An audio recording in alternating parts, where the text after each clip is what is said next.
Om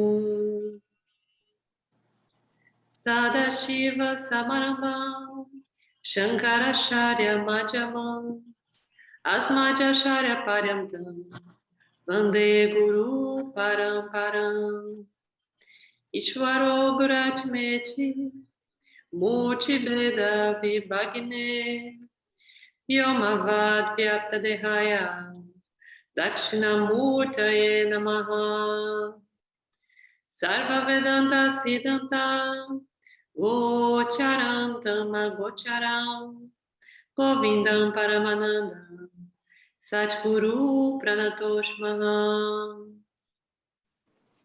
Om Shanti, Shanti, Shanti. Mais uma vez, boa noite a todos. Gratidão por estarem todos presentes e conectados. Nós estamos, então, no nosso segundo encontro, dando continuidade à leitura do capítulo 1, na página 9 do livro impresso, terceiro parágrafo. Continuando a investigar, nós descobrimos que órgãos sensoriais são essencialmente nada mais do que eu, a consciência, que os vê. Eu não os experiencio como instrumentos parados, esperando serem usados por mim. Eu não penso, eu quero cheirar uma rosa. Onde será que deixei meu nariz? Eu o tinha comigo ontem, mas parece que ele está perdido. Me deixe chamar minha esposa, talvez ela tenha colocado no lugar errado. A análise revela que cada órgão tem uma única função de consciência, através da qual um tipo particular de percepção acontece.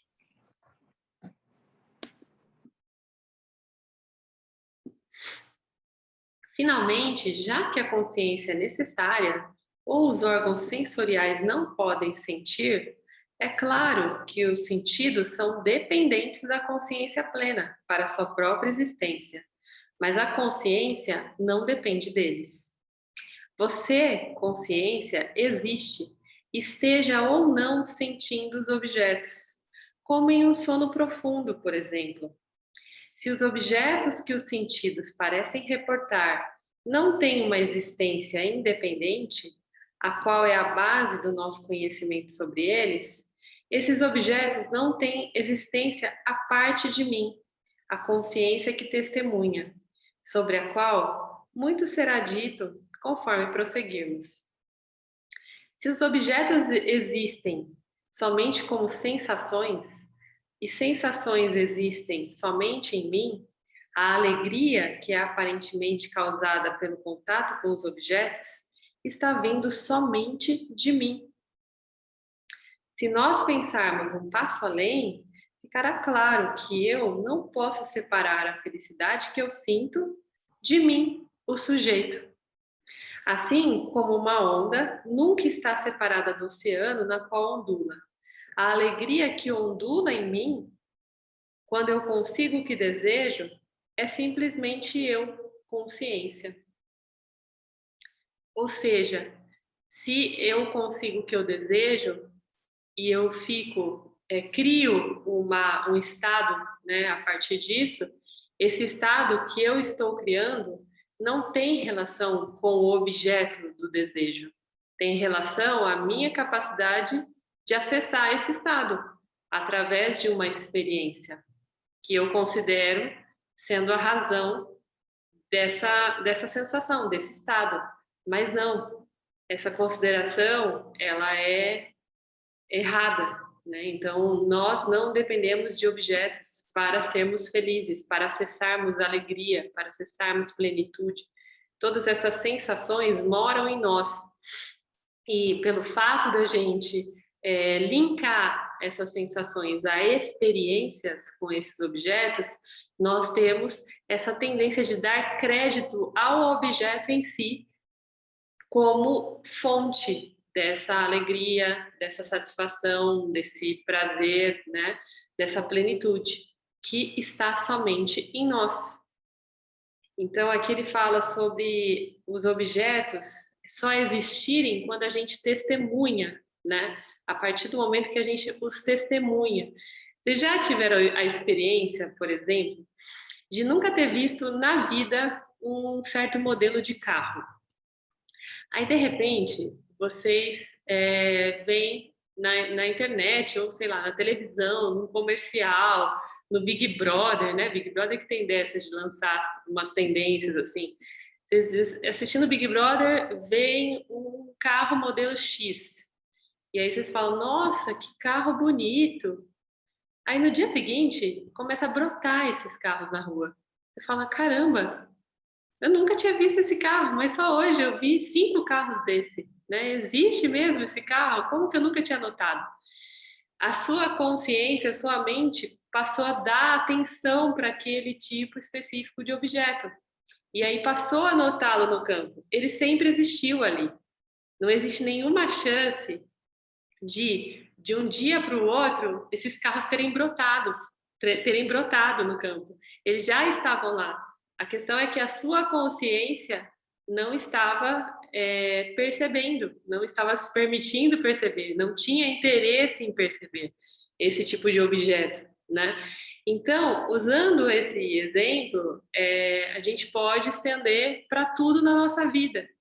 Todas as coisas que estão no nosso campo, todos os objetos, têm o significado que a gente dá para eles, né? Então, no caso do carro, um dia antes, o carro para mim era inerte, era neutro, eu era insignificante, tá? Ele não tinha nenhum significado no meu campo. E aí, porque eu criei uma afeição pelo carro, no dia seguinte eu passei a percebê-lo, porque eu criei um significado do carro para o meu campo. E aí ele passou a significar, ele passou a existir no meu campo. Tá? Então, acho que esse é um exemplo que deixa muito claro o que é essa questão da nossa relação com os objetos. Eu acredito que vocês tenham tido já alguma experiência desse tipo, né? Estou vendo aqui a carinha de vocês. Quem já teve? Dá um joinha aqui. Ah lá, não estou sozinha. Então, é comum isso, né? A gente se deparar com coisas e falar, nossa, nunca na minha vida imaginei que tivesse, né, tanta coisa assim, de tal vertente. Eu, por exemplo, quando trabalhava no mundo corporativo, né, e vivia uma vida absolutamente devotada para essa rotina e tal, eu jamais imaginava que existia uma vertente chamada Vedanta, que existia uma vertente chamada ayahuasca, xamanismo, né, tudo isso que eu tomei contato há alguns anos atrás. Então, a partir disso, a Camila está falando, eu nunca tinha ouvido falar de ayahuasca. E aí eu também, quando eu passei a ouvir falar de ayahuasca, eu não imaginava que existia todo esse universo de ayahuasca, né? Da mesma maneira aconteceu com o Vedanta. Quando eu ouvi a primeira vez Vedanta, eu falei, nossa, Vedanta, né? Que coisa diferente, eu nunca ouvi falar essa palavra.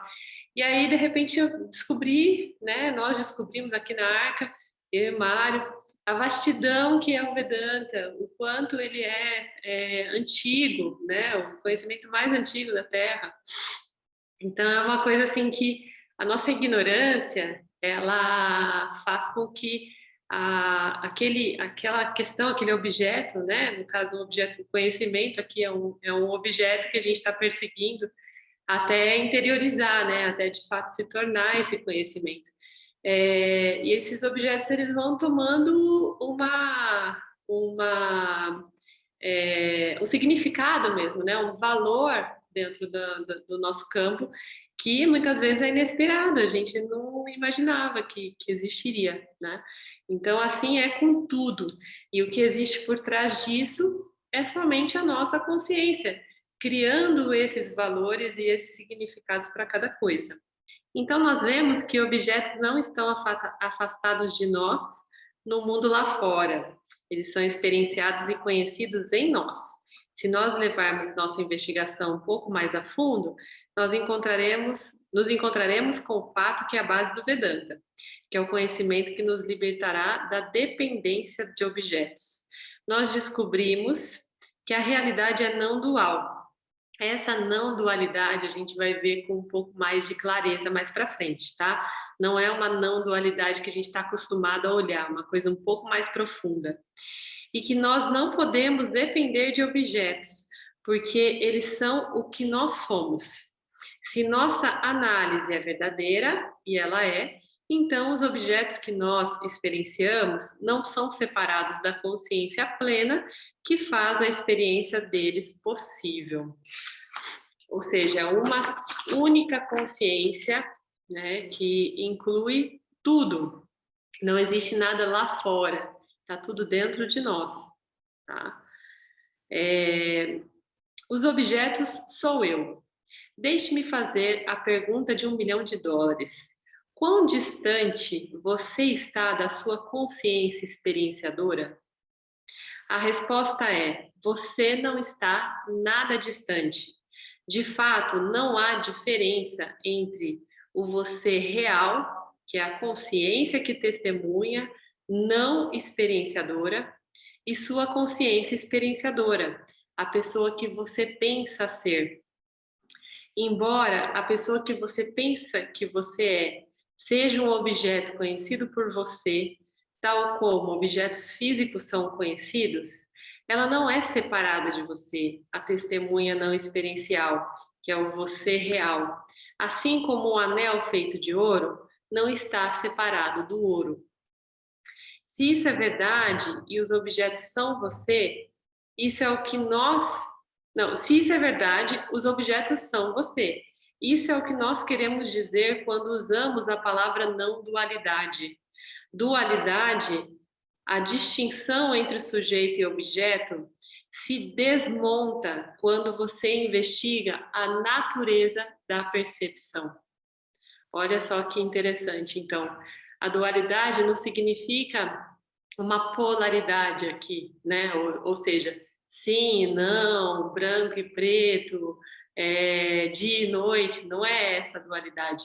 É a dualidade entre eu e o ser que experiencia. Então, eu que sou o ser real e o ser aparentemente real, que é o ser que experiencia esse mundo dos objetos.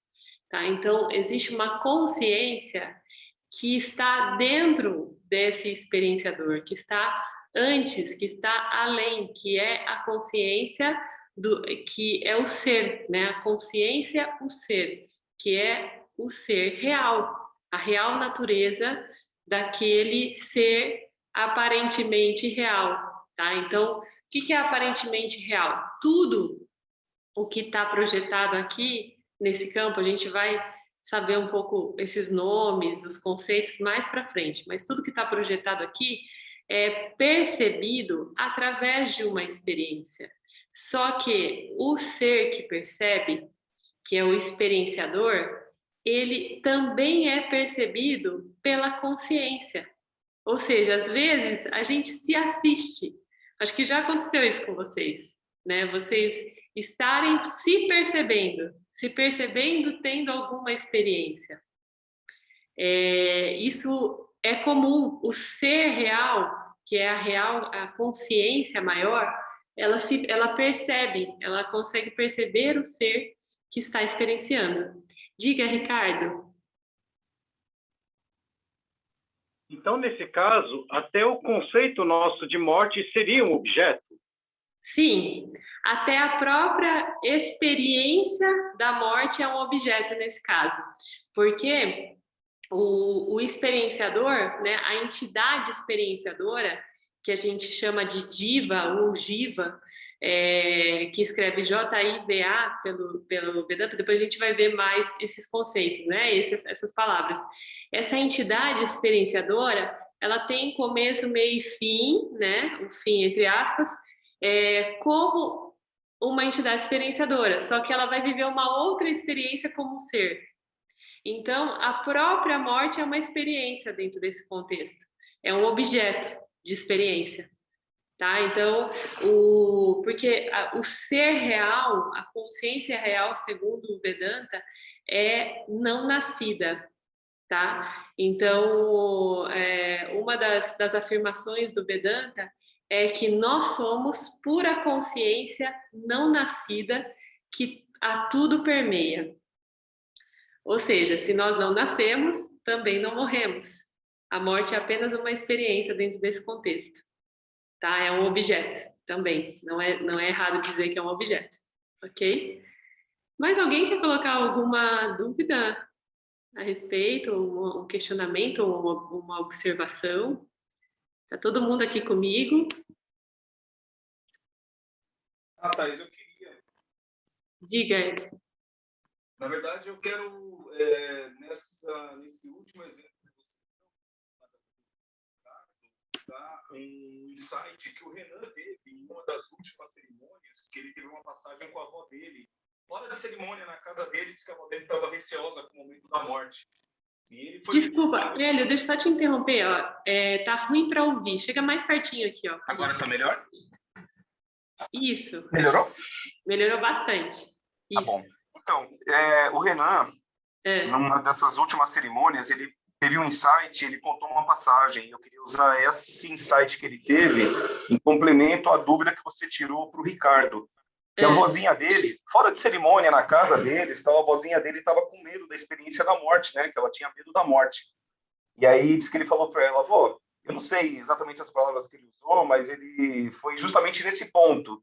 Avó, a morte é uma coisa que a gente não devia temer, a gente não devia viver assombrado pela morte. Chega o momento da morte e a gente vai lá e experimenta ela, como qualquer coisa que a gente faz na vida, a gente experimenta aquele momento, curte aquele momento.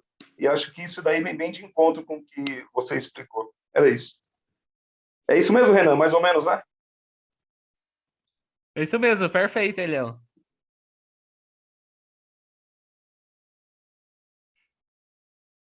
É isso aí. Então, dentro do contexto do Vedanta, essa passagem, né, de uma experiência para outra, da entidade experienciadora, que é o Jiva, ou Jiva, é só uma experiência como qualquer outra. Tá? Então, a consciência, o ser, ela é não nascida, ela é imutável, ela permanece, ela é permanente, tá? E todo o resto é impermanente. Eu tenho uma dúvida. Diga, Su. Então, a gente continua Jiva depois que passa para o lado de lá?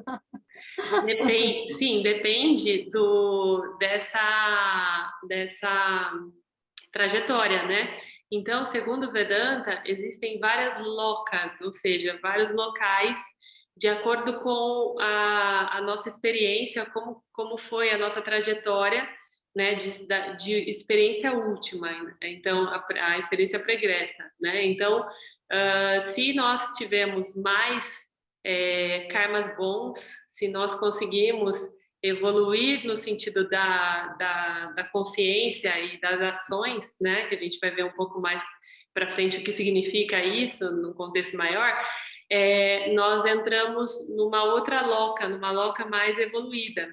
Se nós conseguimos atingir a libertação ou liberação, aí não mais.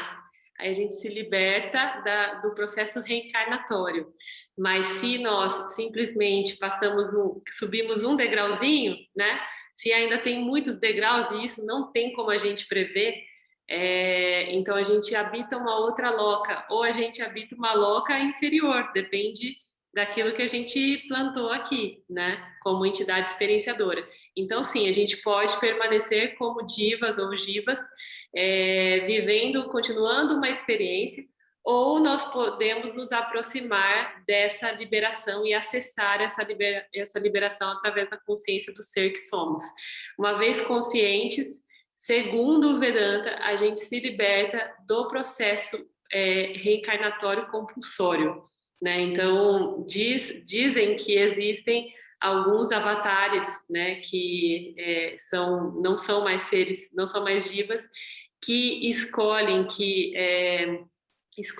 reencarnar na Terra, reaparecer na Terra para trazer uma mensagem de luz. mas já é uma outra, um outro patamar, né? Os jivas, eles geralmente vão fazendo uma ascendência, eles vão fazendo uma experiência ascendente até chegar lá no último degrauzinho, né? Na última loca e atingir esse estado do ser, né? Do ser real, da real natureza, que se torna imanifesto, ou seja, não precisa mais estar em manifestação no mundo das coisas, né, no mundo dos objetos. É essa a tendência, é isso que o Vedanta traz de possibilidades. Legal. É porque, então, peraí, só para eu ver se eu entendi. Eu sou jiva, não só quando eu estou no meu tubinho de carne, certo? Não, Quando eu não. estou numa passagem, O então jiva. eu ainda posso continuar jiva, e aí se eu continuar. Enquanto você estiver experienciando, você é uma entidade experienciadora. E a entidade experienciadora, segundo o Vedanta, se chama jiva. Tá? Pode ser em outros tubinhos de carne, pode habitar outras formas, mas enquanto você estiver habitando uma forma, você ainda é um jiva, é uma entidade experienciadora, porque a forma nada mais é do que um instrumento de experiência, tá? Para a experiência. E aí, Igor? Igor. Boa noite, Thaís. Boa noite, pessoal. E se por algum motivo aí dentro desses processos a gente tem o livre-arbítrio, né? Acontece alguma coisa que interrompa esse processo. Isso influencia alguma coisa para que isso se reverta ou não? Me dá um exemplo assim mais prático para eu conseguir visualizar. Tipo assim, eu tô vivo, saí na rua, tomei um tiro de bala perdida. Vamos botar bem uma coisa bem desgraçada, assim, né? Então, assim, eu tinha um propósito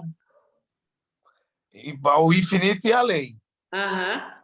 E aí, por um motivo desse, né? Tipo, teve uma discussão ali do lado, eu tava passando e pum. Tá. Isso atrapalha? Não, não atrapalha.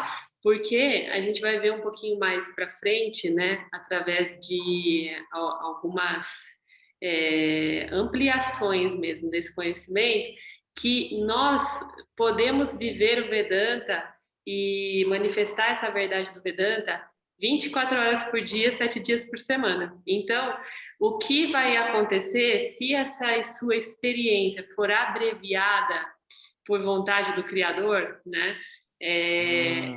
O que vai contar é o seu saldo na conta até aquele momento, entendeu? Então, por mais que você tenha boas intenções ou propósitos, você vai perceber aqui com o Vedanta que você pode ser o melhor de você a cada segundo, a cada fração de segundo. Entendi. E é isso que vai contando, né? Vai virando uma conta corrente. A conta corrente é dinâmica, é assim, ó, é uma questão de fração de segundos, ela vai modificando.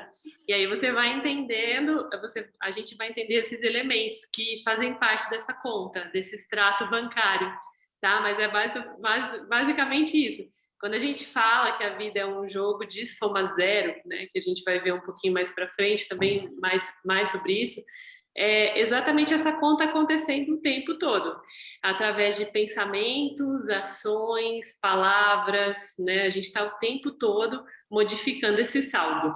E aí o que conta é o que você saldou até o último momento da sua experiência aqui, até o último suspiro. Independente do que aconteça. Independente de como seja. Legal. Tá? E aí, assim, você pode ser vitimado por uma outra pessoa, né? E aí, assim, para você isso não conta ponto, o fato de você ser vitimado, né? Pelo motorista do ônibus que te atropela, ou o motorista do avião que deixa o avião cair. Isso não importa. O que vai acontecer é que essa atitude vai reverberar na conta do autor dessa ação, tá? Na sua conta, não, que você foi vitimado por uma questão, provavelmente por um resgate kármico. A gente nunca sabe, né, como que as razões das coisas. Mas você vai perceber que a cada fração de segundo é possível a gente cuidar dessa conta bancária, né, tentando mantê-la positiva ou zerada, né, sem nenhum saldo. Tentando não ficar negativa, né? Não ficar negativa, Porque, segundo o Vedanta, até mesmo a conta positiva te faz reencarnar para gozar desse saldo positivo, tá? Então, a ideia é que a gente zere a conta, para não ter que voltar, passar régua. Ufa! Ufa! E aí, Show de bola. André, traz pra gente essa questão aqui. Ai, meu Deus. Tá, eu tive num ritual de ayahuasca, eu não lembro quanto, mas foi aquele que o propósito era bem espiritual, lembra? Aquelas dúvidas que cheguei a conversar com você. Lembro. E aí eu tive exatamente essa frase que me foi dita no ritual. A consciência real não é nascida. E eu guardei ela, depois eu vi essa mesma frase num programa de televisão, e aí hoje, agora. E aí eu fiquei com algumas dúvidas, assim. Quando a gente fala de consciência nesse sentido, né, de não nascido, a gente está falando, então, da essência bruta e pura do ser. Exatamente. Tipo, faísquinha nasceu, essa é a sua essência, é isso que você vai guardar. A gente está falando do ser. Todo o resto não é o ser. É aparentemente real só. O ser, ele é imanifesto. Ele é não nascido porque ele é imanifesto. Ele não precisa se manifestar em experiências. Ele está, né, dentro de nós, manifestado, não manifestado em nós. Ele está contido dentro de nós e manifesto. Tá? Então, o ser real, ele não precisa ser manifestado. Ele não tem necessidade de manifestar. Tudo que tem necessidade de manifestar é aparentemente real, que está aqui manifestando para se aprimorar, tá? E é por isso que a gente chama de não nascido, porque realmente só nasce o que precisa de experiência. Entendi, eu acho. A pura consciência não nascida, ela não precisa de experiência, ela permeia tudo. Tudo que existe é permeado por essa pura consciência. Só que não se preocupa com isso, porque isso vai ficar mais claro ao longo do caminho, tá bom? Não precisa roer todas as unhas até amanhã para entender por que não é nascida. Tudo tem uma lógica que você vai entendendo ao longo dessa trajetória aqui, tá? Mas se você acessou isso numa epifania, a gente chama a experiência de ayahuasca, tudo que a gente recebe de download dentro de uma experiência é chamado de epifania, né? Então, se você já teve uma epifania sobre isso, é sinal de que você provavelmente já estava se conectando no seu campo sutil, né, no seu corpo, o seu corpo sutil já estava procurando por essa resposta. E aí você acessou dentro de uma epifania e depois sincronicamente se conectou com isso, né, através de outras fontes. Então agora você está entrando no dentro do dentro, né, onde de fato está explicando sobre isso. Mas essa explicação ela demora um tempinho para fazer sentido, porque tem que chegar outros elementos aí, mas é isso, é não nascido, tá? Bom, então, mais alguém, gente? A Camila perguntou aqui no bate-papo, deixa eu ver aqui. Se você desencarnar hoje, seu saldo é positivo ou negativo? Você diz, Camila, para explicar um pouquinho melhor para a gente. Se a gente sabe se o nosso saldo é positivo ou negativo, eu acho que não é possível saber. É possível a gente ter uma ideia daquilo que a gente escolheu fazer, né?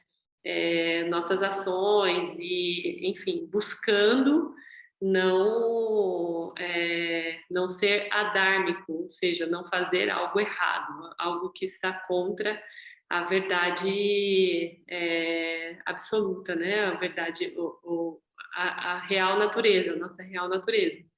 Mas é um pouco complexo a gente saber sobre o nosso saldo exato, né? Porque não tem onde consultar.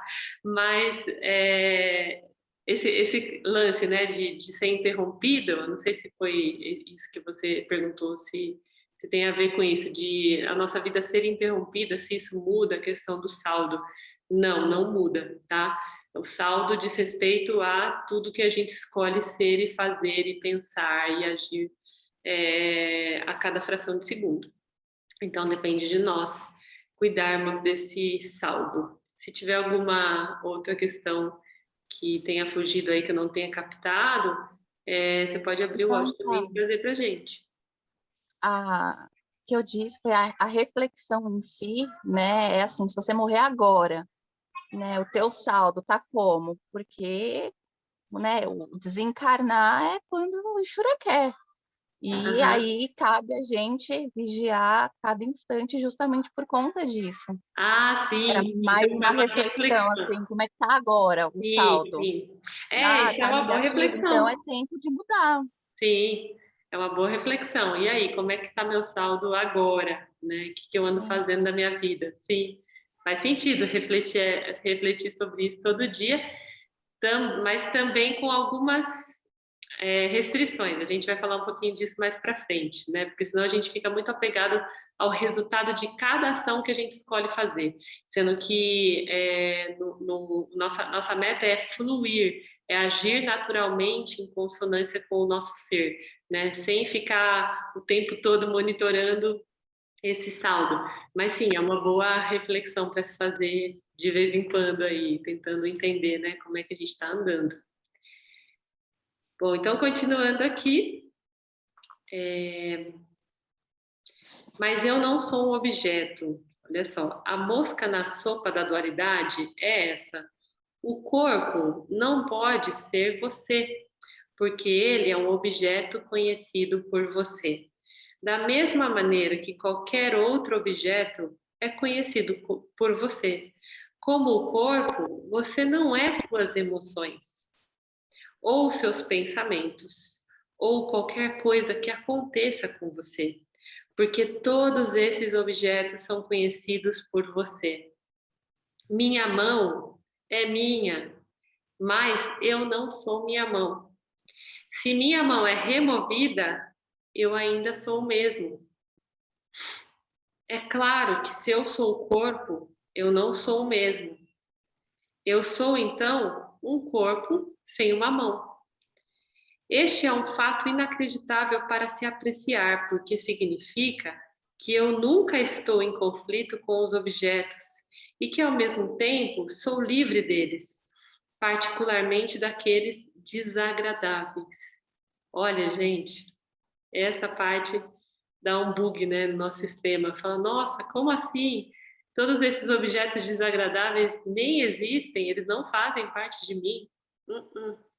Da mesma maneira que o seu corpo não faz parte de você, que a sua mão não faz parte de você, que seus pensamentos não fazem parte de você, nem suas emoções.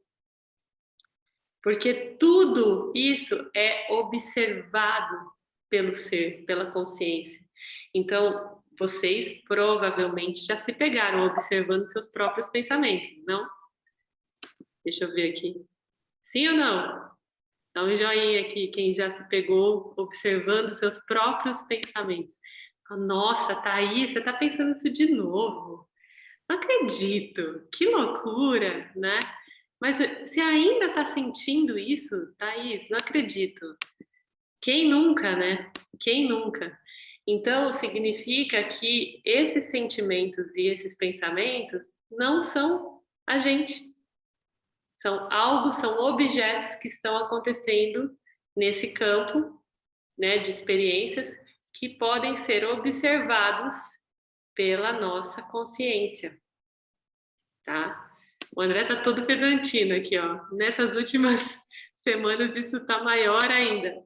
E a tendência, André, é que fique maior ainda, cada vez maior, tá? Então, a gente começa... Por isso, quando eu falo, gente, não é exagero. Vedanta muda a nossa forma de viver mesmo. porque a gente passa a olhar as coisas de uma maneira profunda e absolutamente diferente, transformada, tá? Então, até mesmo aqueles objetos desagradáveis não fazem parte de mim? Não. Portanto, não tem porquê eu perder energia com eles, certo? Eu posso dar a eles o significado que eles merecem ter dentro desse campo. Eu posso ressignificar. Então, uma vez que eu consigo olhar para isso, eu consigo tratar de todos os padrões degradantes que acontecem dentro do meu sistema, né, do meu cenário, porque nada disso é real. Então, eu consigo brincar com isso, eu consigo transformar isso de uma maneira impessoal, sem me identificar com aqueles objetos, que podem ser pensamentos, ações, sensações, sentimentos. Ok? Thaís, Diga. eu tenho uma pergunta. Oi, amor. Os nossos pensamentos e sentimentos também são objetos, assim como o carro. Aí, se eu começo a pensar muito naquilo, por exemplo, medo de morte, as pessoas vão começar a morrer perto de mim. É isso? Aham, isso. Aí eu tô puta, enlouquecida e brava com alguém, falou uma coisa que aquilo me cutucou ali. Aí vai começar a surgir várias pessoas fazendo a mesma coisa para entender que aquilo isso. não tem necessidade. Para entender, isso é uma grande pegadinha do próprio criador, que é para te mostrar que não é real, que é você que está criando, entende? Então, é o mesmo fenômeno, não sei se você pegou o comecinho que eu falei do carro, que a gente é o mesmo fenômeno. Uma vez que você se identifica com esse objeto da morte, você vai começar a ver todo mundo morrendo ao redor, né? Imagina uma pessoa que tem medo da morte vivendo essa pandemia. Ela é capaz de contabilizar as mortes todos os dias, né? Então, isso são objetos aparecendo para justamente te trazer essa consciência de que isso não é real. Tá? E aí, conforme você vai colocando ênfase, dando energia para esse padrão, ele vai trazendo mais e mais evidências, né? Pseudo-evidências de que é real, para te convencer que é, mas não é. Tá? Então, realmente, isso é Maia, é ilusão. A gente vai falar um pouco mais de Maia, vai explicar o que é Maia, mas faz parte desse ilusionismo, tudo isso. Tá? Porque a ideia é que você desvende algo, mas para você desvendar, você tem que visitar algumas questões para conseguir decodificar cada uma delas, né? Então a ideia é essa. Entendi, gratidão. Deixa eu ver se tem mais alguém. Tiago. Ah, não, Edson. Chamamos de eu sou no Vedanta. É o ser? Sim. O que chamamos de eu sou, né? No Vedanta é o ser. É o ser. É a mesma coisa que dentro da fraternidade, né? Os decretos, a gente fala eu sou, eu sou, né? Eu sou o ser. Sim, é equivalente, viu? É o mesmo significado.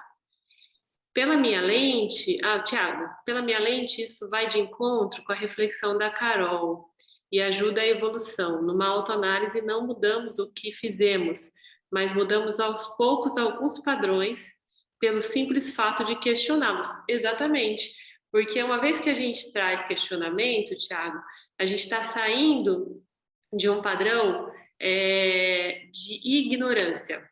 Então, a gente está tendo algumas outras aulas, né, do Bhagavad Gita, que é um outro ensinamento, é uma escritura, né, sagrada do Vedanta, e lá dentro, a professora que nos ensina, ela falou esses dias que existe uma coisa que não nasce, mas morre, que é a ignorância, né? A ignorância, ela não nasce, ela já vem no pacote nosso, né? A gente já nasce ignorante, nós nascemos ignorantes de tudo. Conforme a gente vai trazendo questionamento para as coisas, né? A gente vai vivendo padrões. Aí quando a gente passa a questionar, a gente sana, a gente encerra o processo de ignorância sobre aquilo. Então, sim, a gente vai aos poucos trazendo luz e vai quebrando esse ciclo da ignorância, que nos faz repetir alguns padrões que são nocivos ou degradantes para o nosso ser, né? Para a nossa entidade experienciadora, que é o ser aparentemente real aqui, né? Durante essa experiência, mas que isso tudo reflete no ser que somos, né? Todos, essa consciência. Então, uma vez que a gente vai trazendo esses questionamentos desses padrões, a gente vai sanando esse processo ignorante. Tem total sentido aí isso, essa sua afirmação. Ok? Então, continuamos aqui. Definição de não dualidade. Gente, guardem muito bem isso. Daqui a pouco vocês vão estar aí com os livros, quem for acompanhar no livro físico, que já mandou imprimir. Isso aqui está na página 10, tá? É muito imprescindível que a gente tenha essa noção exata do que é não dualidade segundo Vedanta, porque isso vai permear todo o conhecimento ao longo dessa jornada. No início do ensinamento, é de vital importância compreender o significado de não dualidade. É compreender quando você empreende, é fácil compreender quando você empreende a investigação sobre a percepção, mas é muito difícil aceitar, porque a experiência contradiz essa percepção. Nós não pensamos profundamente a respeito do processo da experiência como a experienciamos. Nós tomamos a aparência da experiência, a de que o sujeito e o objeto estão separados, e são separados, como se fosse a realidade, e construímos nossa vida ao redor disso, quando de fato absolutamente nada está separado de nós. Faz uma grande diferença saber que tudo é, na verdade, você, não alguém ou alguma outra coisa. O conflito virtualmente desaparece e os pequenos conflitos que se desenvolvem são facilmente resolvidos. Além disso, faz uma grande diferença saber que você é livre de objetos. Finalmente, a cereja do bolo da vida é o fato de você ser a própria felicidade. Se felicidade não está nos objetos, e existem somente duas categorias na existência, o sujeito e os objetos, então a felicidade somente pode ser você. Quando você aprecia a si mesmo como sujeito, você fica extasiado, porque você estará sempre presente. Olha só, gente, que profundo isso, né? Se eu não sou feliz, não é devido à presença ou ausência de um objeto, é devido à falha de distinguir eu mesmo dos objetos que aparecem em mim. Vedanta é um método de trabalho que serve para descobrir tanto nossa unicidade com tudo, quanto a nossa liberdade de tudo. Olha, é muito profundo isso, né, gente? É muito interessante. Então, dualidade, não ou não dualidade, significa que não existe separação de sujeito e objeto.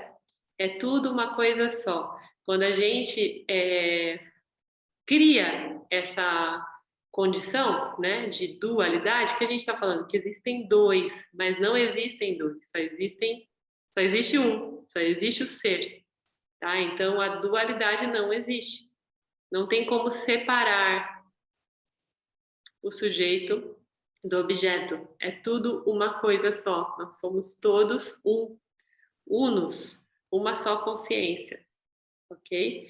Então fica muito mais fácil a gente lidar com uma série de coisas. Eu vou mais para frente trazer mais evidências disso para vocês, tá? Por enquanto, fiquem com essa informação, porque vocês já vão sentir os efeitos dela no dia a dia, na forma de experienciar. Mas mais para frente vai ficando mais e mais clara essa questão, tá? Esse conhecimento, essa revelação. Vamos lá.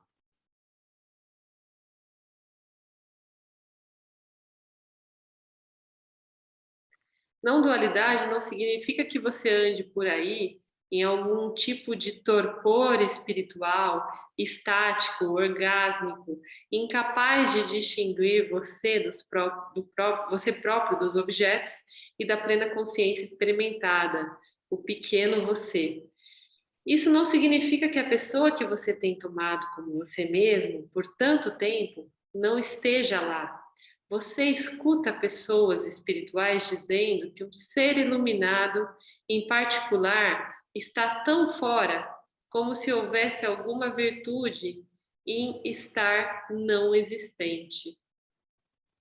Então, a forma que é estruturada essa espiritualidade que a gente acessa dentro da dualidade é essa, né? Que existe o devoto e existe um ser fora do devoto que vem e ilumina todos e cuida de todos, enfim, e faz essa guarnição para todos. Isso é uma ideia dual de espiritualidade. Ah, Thaís, mas isso é mentira? Isso não existe? Existe. Existe dentro de um padrão dual, tá? Então, é ruim acreditar que existe algo fora de nós? Não, não é ruim acreditar. Só que não é completo. Não é um conhecimento completo, tá? Então, em alguma instância, a gente vai ver que existem várias ordens de realidade. Então, dentro dessa ordem de realidade dual, é justo, é razoável ter um ser para adorar? É justo e razoável. Mas dentro da não dualidade, que é o que a gente está buscando aqui através do Vedanta, por isso que ele é o fim da busca, né? A gente encontra com esse lugar, né, de essência, onde nós todos somos o ser. Então, são diferentes formas de abordagem. A estrutura, né, a estruturação pilar da espiritualidade, principalmente aqui no Ocidente, fala muito sobre a dualidade, sobre algo que está fora de nós. Mas isso, em última instância, não é completo, né? E essa última instância, qual é? É a instância do todo, do ser, da consciência plena, da plenitude, ok? Fique sabendo que aquela pessoa, aquela que você está tentando mudar ou livrar-se, permanece quando você sabe quem você é. Ela é conhecida apenas como sendo um objeto não separado de você, consciência, a testemunha não experienciada. Aquela pessoa, aquela que dá a você tanto trabalho, é um problema somente porque você se identifica com isso. Quando você compreende claramente que você não é exclusivamente aquela pessoa, olha só, tomem consciência desse termo, exclusivamente, tá? Se identifica com quem você realmente é, ela aparece como um bom amigo ou um inimigo sem dentes. Na pior das hipóteses, apenas um pacote divertido de tendências irracionais. E, gente, isso é real. Eu experiencio isso através desse conhecimento do Vedanta.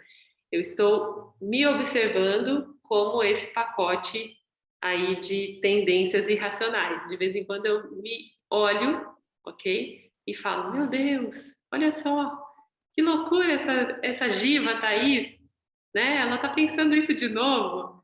É muito interessante. Então, isso traz leveza para o processo. Porque, olha só, imagina a diferença entre eu me considerar uma pessoa viciada em doce, açúcar, vamos supor, que era o que eu considerava até bem pouco tempo atrás. Toda vez que eu ia comer um doce, eu sofria. Eu falava, eu sou uma viciada em doce, meu Deus, eu tô aqui comendo doce de novo, eu não acredito. E sofria, tá? Então, ó, eu sou uma viciada em doce. Eu estou comendo doce de novo, tá? Isso é uma coisa. Hoje, se vem essa ideia na minha cabeça, eu falo, olha só, esse Giva é tão maluco, ele tá de novo pensando nesse bendito desse doce. Mas existe uma leveza nisso, sabe? Essa forma de se relacionar consigo mesmo, que aqui está dizendo, olha, então voltando lá para aquele termo que eu falei, quando você compreende claramente que você não é exclusivamente aquela pessoa. Então, eu sei que eu não sou exclusivamente esse Giva que está encapsulado dentro desse pacotinho aqui de carne, desse tubinho de carne. Quando eu sei que eu não sou só isso, eu respiro e falo, ufa, é só uma experiência que eu estou vivendo. Então, deixa eu tentar entender e ressignificar isso, porque eu sou capaz de quebrar esse ciclo de ignorância, porque eu sou o ser, né? Estou além disso, estou além dessa experiência, estou além desse ser pequeno, que não é tão pequeno aqui, no caso meu, né? Mas que é pequeno comparado com o todo que eu sou, né? Então, exclusivamente, eu não sou esse ser, essa entidade experienciadora, tá? Isso me dá alívio. Eu falo, nossa, que bom que não é só sobre isso, tá? Então, essa palavra exclusivamente é bacana. Ó, tem gente colocando aqui no chat a cabecinha explodindo. Calma aí, não explode agora ainda, porque tem muita coisa legal pela frente.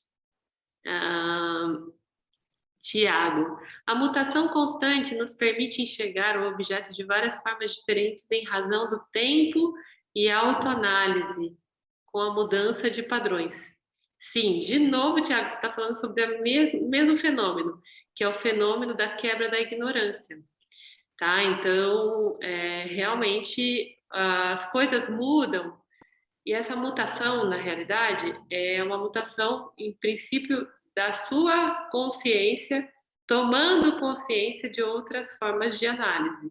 Tá? Então, não são as coisas que mudam, é a gente que muda a forma de perceber.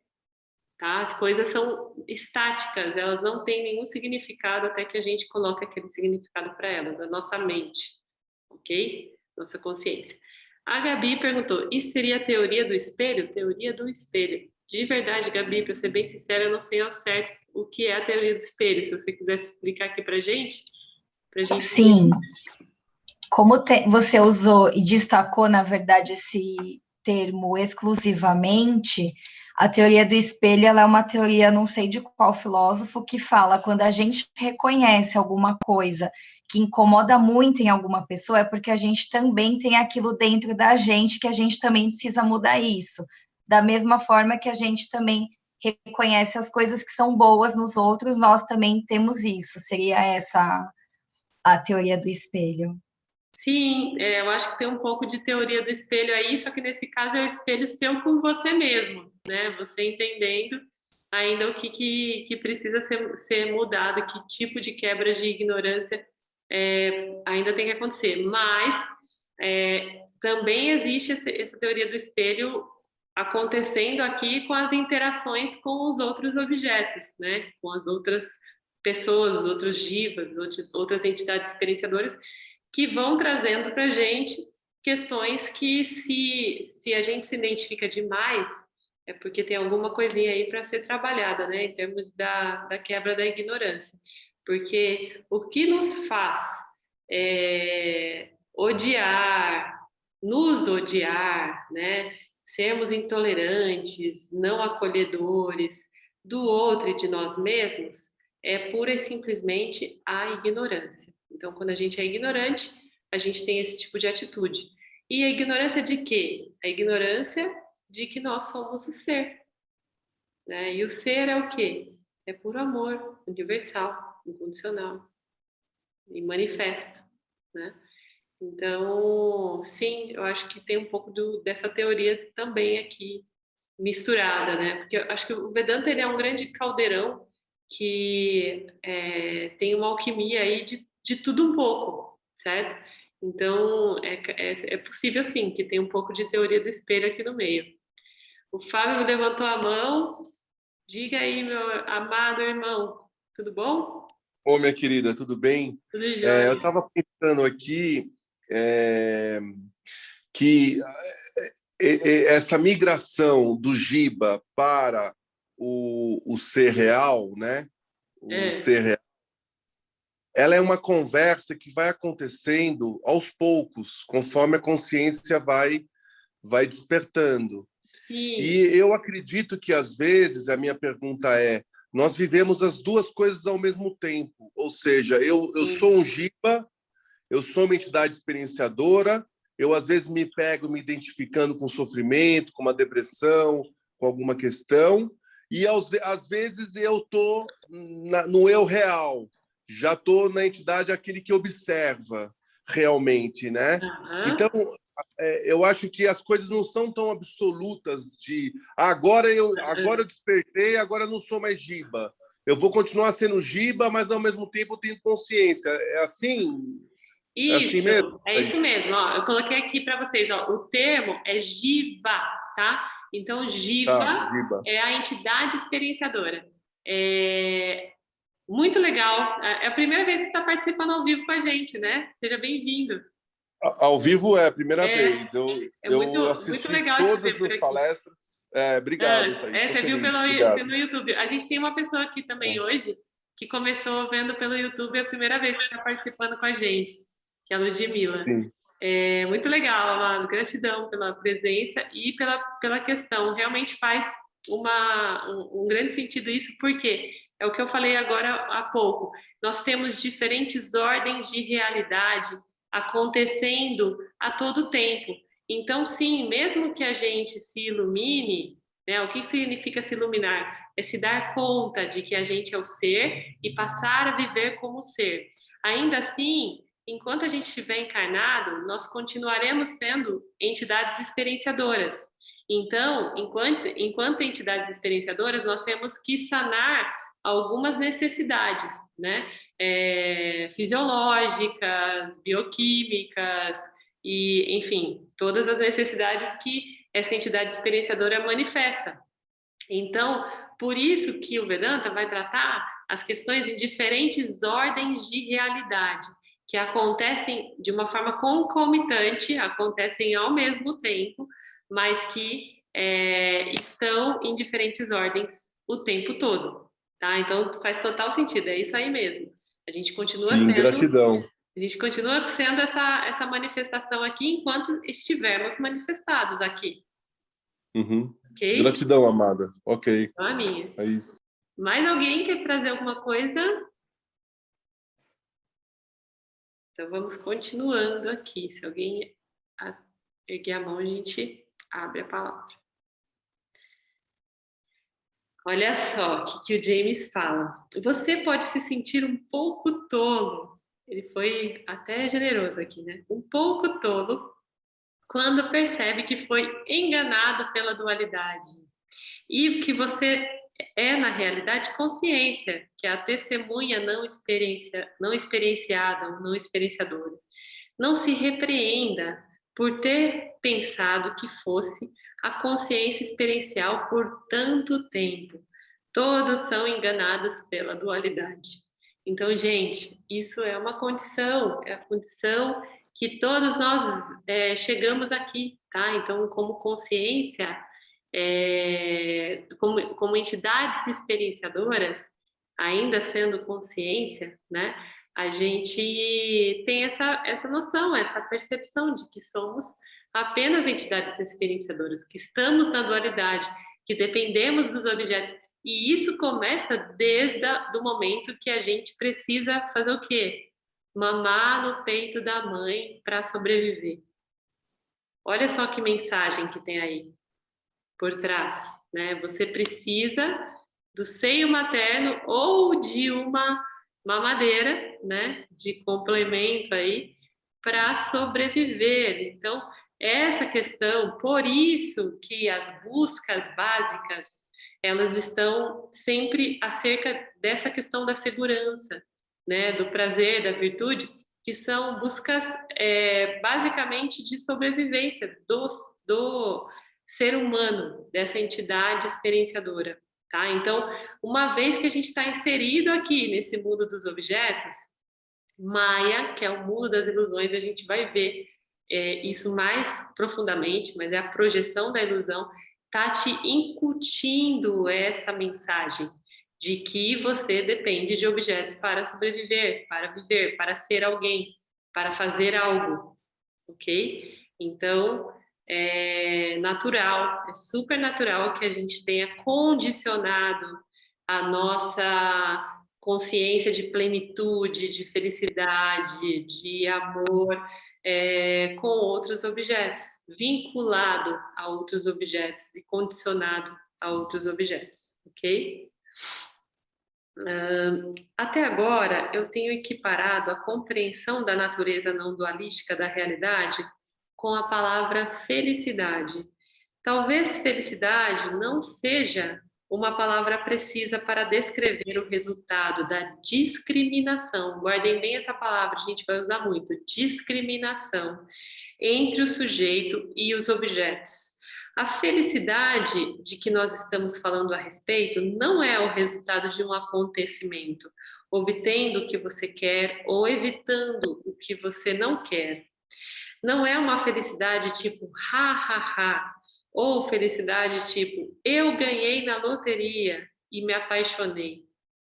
O tipo de felicidade que é a natureza do ser é a sensação simples e sutil de plenitude e perfeição, um contentamento silencioso, nascido de um sentido inquestionável de autoconfiança, sabendo que não interessa o que aconteça, bom ou mal, eu estou sempre bem, porque eu sou uma plenitude indivisível. Eu sou adequado, não há divisões em mim, sem limites ou fronteiras me separando de tudo. É simples assim, galera, não tem o que fazer. Nós já somos, não tem o que fazer, não tem o que buscar, não tem o que ser. Nós já somos completos, ok? O Ricardo levantou a mão aqui. Ricardo, amado, diga. Essa semana passada, eu passei por uma experiência que ela é muito sincrônica com essa situação, com a dualidade e a soma zero, né? Que minha filha era para nascer em casa, a gente fez todo o trabalho com a doula, enfermeira obstetra, né? Só que no último momento, na hora que estourou a bolsa, saiu o becônio. Então, a gente foi direcionado para o hospital. Lá no hospital, lá numa empresa, né, em que a gente estava lidando com pessoas que nós não conhecíamos, só tinha a médica obstetra.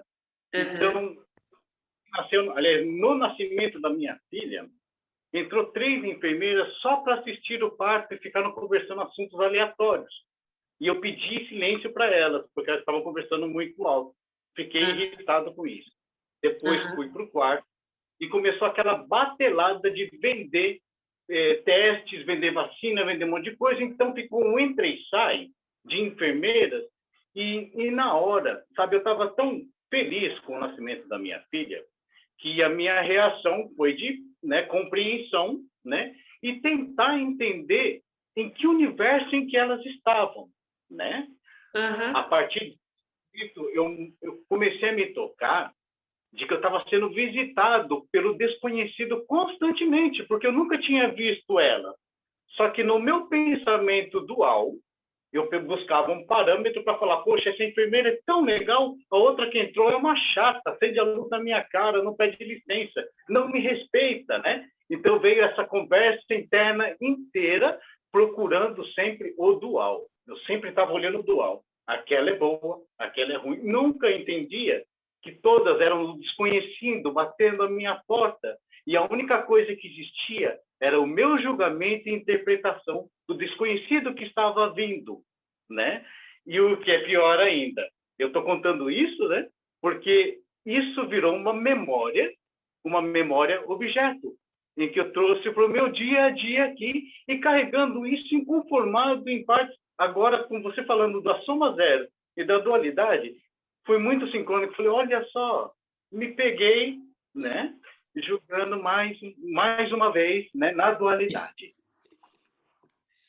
Sim, Ricardo. E olha, eu acho muito bacana você ter essa consciência e essa generosidade de partilhar com a gente, amado, porque isso é o que todos nós vivenciamos nesse mundo dos objetos, né? Então, o tempo todo nós estamos sendo convidados a nos identificar com esse padrão da dualidade, certo?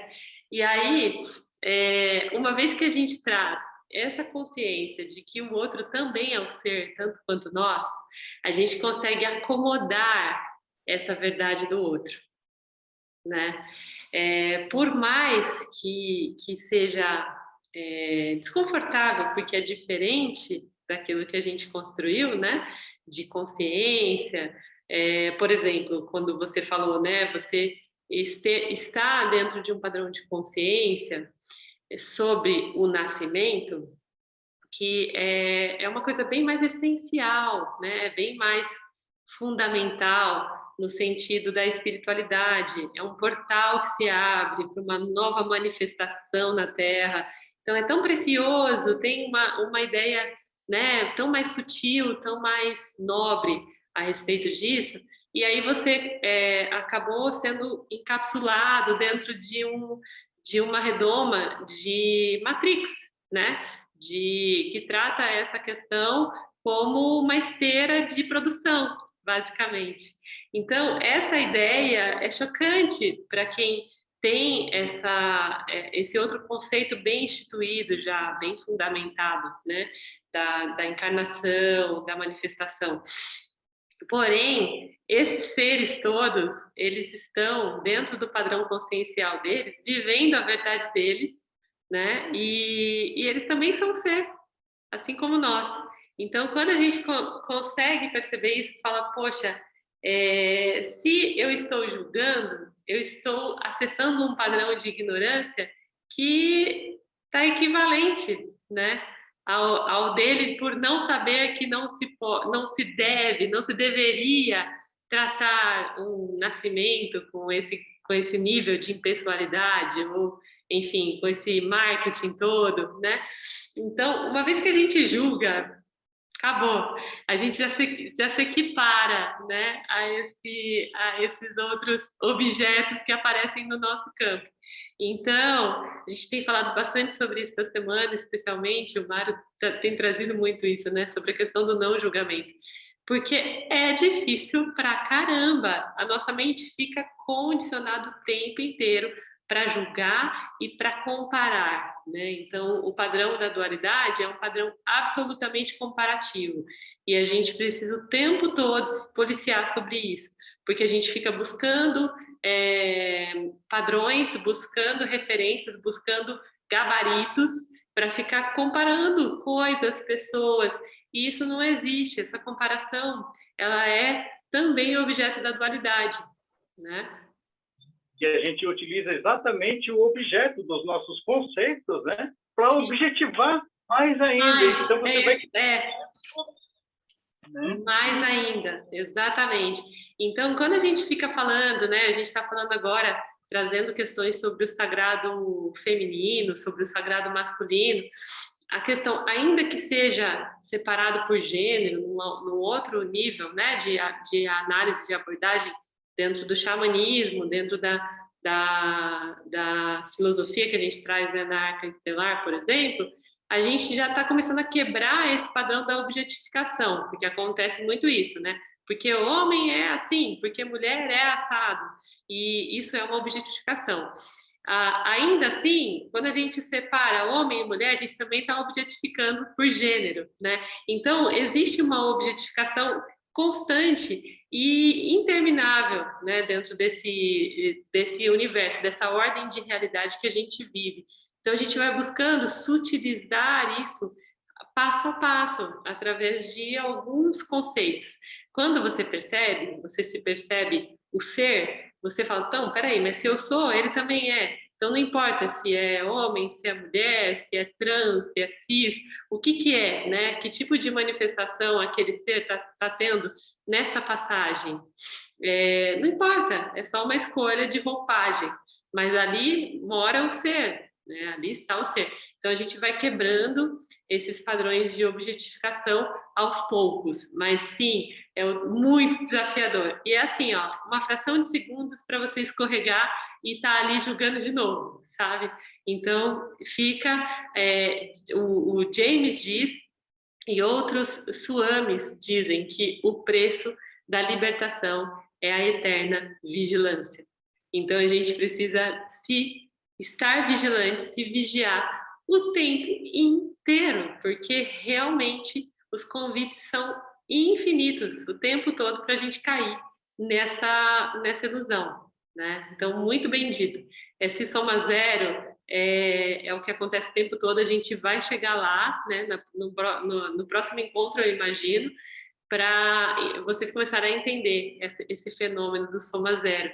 Mas, realmente, é tudo isso aí que você falou. Então, que bom que você teve a oportunidade de ressignificar isso agora, né, nesse momento, olhando por esses padrões. E isso é só o começo. Tá? Então, ao longo desse estudo, a gente vai ter inúmeros outros motivos para mudar alguns padrões de consciência que a gente tem tido e repetido aí todo dia. E aí, Renan? Diga pra gente. Oi, pessoal! Então, Thaís, essa semana aconteceu uma coisa muito doida. Eu estava conversando com a Gabi antes. Eu estava estudando sobre o Kim, né? Então, estava vendo os oráculos, tudo do meu Kim. E eu entrei no momento de epifania. Assim, tudo começou a fazer sentido para mim. Toda a minha busca, o meu propósito da busca da visão, né? Que é assim, o propósito da águia. E tudo começou a fazer sentido e eu comecei a ficar absurdamente feliz, mas assim, extasiado em ter encontrado esse propósito, né? Isso foi quando? Desculpa te interromper. Acho que foi foi na segunda ou na terça? Tá. Isso. No dia foi do no portal da águia magnética. Não é isso? Águia cristal, águia né? Cristal. Isso. Tá. Aí tudo começou a fazer sentido e eu fiquei muito extasiado. Eu falei, caraca, Renan, meu Deus, agora tudo faz sentido, né? A busca, desde que eu tive lá para trás, o que estava acontecendo agora comigo, e eu percebi que até o momento que eu estava muito feliz, extasiado, eu estava alimentando um objeto meu, que era essa busca, né? Aí eu fui começando a me acalmar e eu pensei, nossa, é importante, mas eu já tenho esse conhecimento, né? Eu só me recordei dele, não tem motivo para eu ficar com essa felicidade toda e querendo sair falando para todo mundo. Eu descobri meu propósito, mas legal, você sempre soube, assim, você só esqueceu. Exatamente isso, a gente só esqueceu. Está tudo aqui dentro da gente, mas existem algumas camadas, né, que a gente chama de véus da ilusão, que vão encobrindo esse ser, né, com a ignorância. A gente vai ver mais para frente como é que chama essa camada, esse véu, né, e a própria ignorância, como que o Vedanta chama, e que é para a gente esquecer, é para a gente adormecer, né, o ser real que habita em nós. Então, é muito legal isso. Isso demonstra um pouquinho do estado de espírito do Vedantino, né? Então, já é uma introdução, porque como que é o estado de espírito do Vedantino? É estático. O Vedantino, conforme ele vai descobrindo, né, esses elementos, em princípio, ele tende a passar por um vale da sombra da morte, né? Aquela coisa apática, fala, pô, e agora? Eu não vou mais viver altas emoções, né? Eu não vou mais regozijar da vida e sentir aquele êxtase profundo, não por objetos, não mais por objetos. Você vai sentir pelo ser que você é. E isso é 1000 vezes melhor, porque te coloca num estado, aí sim, permanente, né? Porque todos os outros estados são impermanentes e são geralmente revertidos por algo polar, né? Então, da outra polaridade. Então, quando você está super extasiado, a tendência é que venha um desânimo profundo depois. Os antigos falavam isso, né? A minha avó, eu lembro, minha bisavó falava sempre. Olha, na verdade, ela não era minha bisavó, ela é minha tia, que a gente chamava de bisavó. Ela chamava Timira. Ela falava assim: ah lá, eles estão correndo e gritando e dando risada, daqui a pouco um vai chorar. Porque é sempre assim, né? Quando a gente está num êxtase muito profundo, vem alguma coisa para rebater. Por quê? Porque o caminho é do meio. O caminho correto é o caminho do meio, da tranquilidade, da estabilização, né? Da certeza de que somos o ser. Então, quando a gente fica muito buscando uma polaridade, a gente é arremessado para a polaridade contrária, para a gente entender que não é sobre isso, é sobre o flat. Né? Então, quando a gente consegue atingir esse flat, a gente sai dessa necessidade, dessa busca esquizofrênica, né? Pelas coisas, pelas experiências. Então, a gente passa a ter essa tranquilidade do ser que somos. Essa certeza de que está tudo certo, está tudo pronto, está tudo aqui. Né? Tem algumas boas músicas aí do xamanismo que falam sobre isso. Eu vou compartilhar depois lá no grupo, para a gente lembrar. Tá bom? Se vocês souberem de algumas também, para reforçar, eu acho legal a gente ir trazendo essas ideias de consciência, porque o xamanismo ele traz, através das epifanias, algumas ideias desse tipo, né? A própria experiência da ayahuasca já traz algumas boas ideias sobre isso. A questão é que a experiência em si, a epifania em si, também é impermanente. Então, quando ela termina, automaticamente a gente é arremessado de volta para esse mundo da ilusão. E aí a gente fica vivendo essa dualidade, volta a viver essa dualidade, certo? Então, essa questão que nos coloca aí em vantagem quando a gente escolhe pelo caminho do conhecimento, que é o caminho mais estático, mais firme, né? Mais rochoso da questão, onde a gente consegue se manter num estado por mais tempo, né? Nesse estado de plenitude, de completude que nós somos, a completude que somos, ok? Alguém mais para a gente encerrar por hoje? Eu queria compartilhar uma observação que, enquanto o Ricardo estava falando dessa experiência dele, me lembrou muito que eu fico sempre tentando anular quando eu faço algum tipo de julgamento. E às vezes é inconsciente, é muito difícil não julgar. Então, a todo momento que eu vejo alguma coisa que eu falo, nossa, para que isso? Qualquer tipo de pensamento negativo, eu já me corrijo. Mas não é da minha conta, por que eu estou me metendo nisso, né?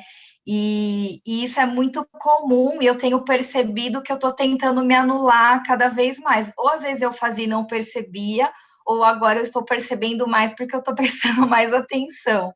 Então, fica naquela coisa assim, nossa, eu estou sendo uma pessoa melhor, estou fazendo isso, estou buscando conhecimento, estou buscando compreender melhor as pessoas, sem discutir ou sem brigar, mas aí eu vou lá e faço um julgamento, aí a minha conta, vamos dizer assim, que estava boa, pega e abaixa. Então eu fiz esse raciocínio, assim, porque eu falei, nossa, realmente é esse jogo, né? É realmente esse jogo, Gabi. Mas a boa nova dessa questão é que não existem números nesse jogo. Então, não tem como a gente atribuir um valor para uma certa atitude e um outro valor para uma outra atitude, né? Então, o lance aqui é para a gente andar, a gente caminhar nesse mundo dos objetos que nós estamos inseridos. O melhor é a gente entender que a gente cai, mas levantar logo. Cair, mas levantar logo, tá? Tem alguém fazendo um julgamento ao seu respeito aqui, ó. O Igor falando. Gabi é briguenta, tá negativa essa barraqueira. Ai, que horror!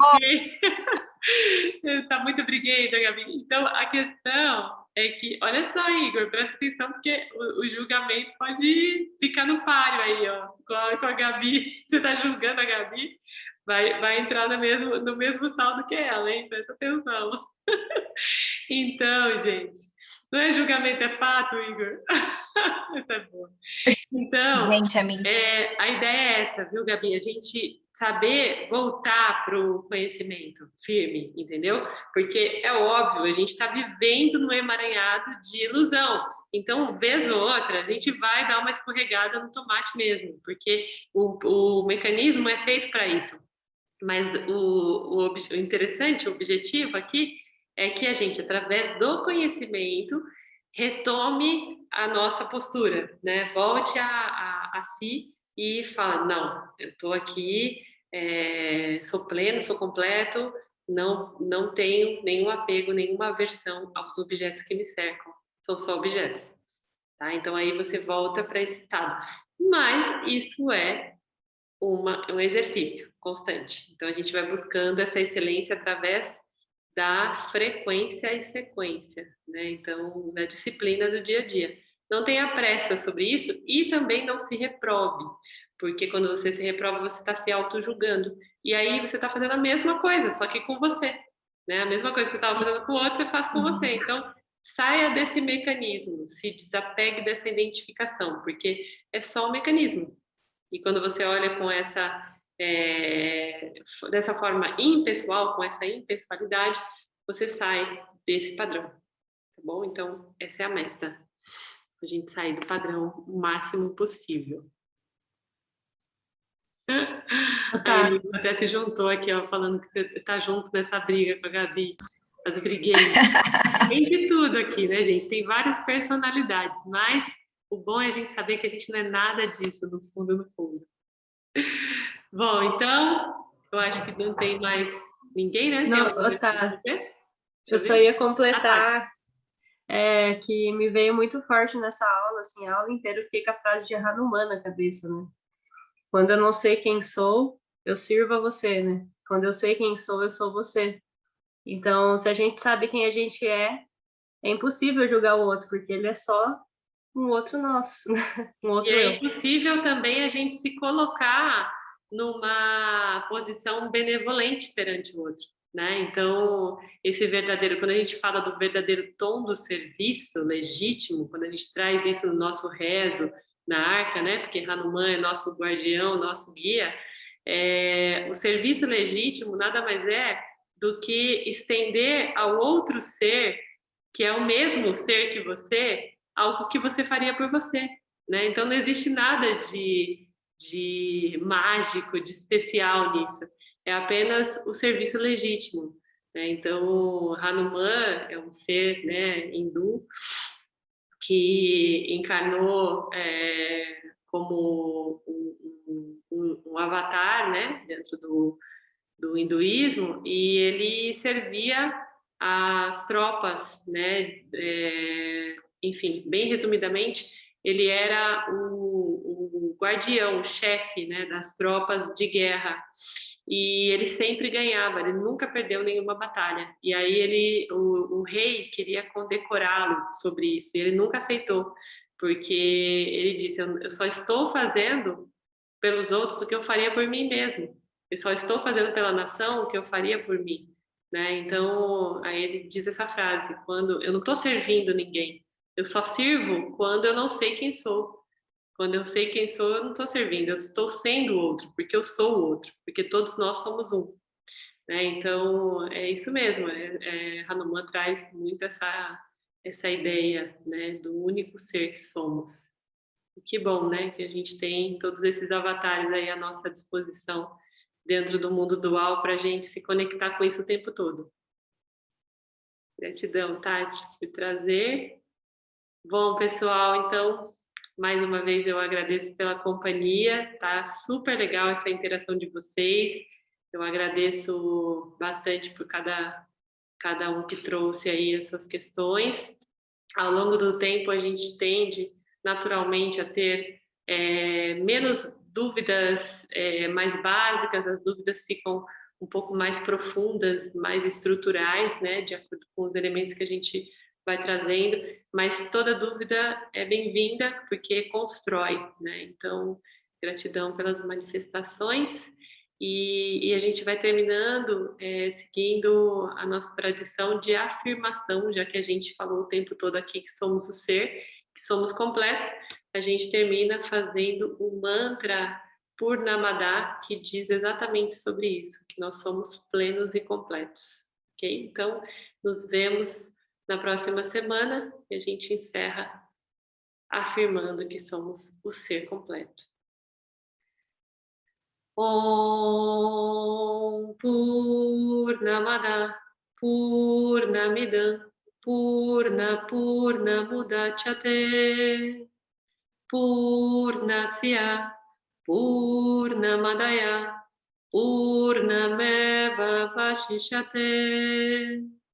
Om Shanti Shanti Shanti. Gratidão a todos. Para quem não sabe, Shanti significa paz. Que nós estejamos em paz com as nossas consciências. E nos vemos na próxima quarta. Um descanso para vocês, bom restinho de semana e boa noite.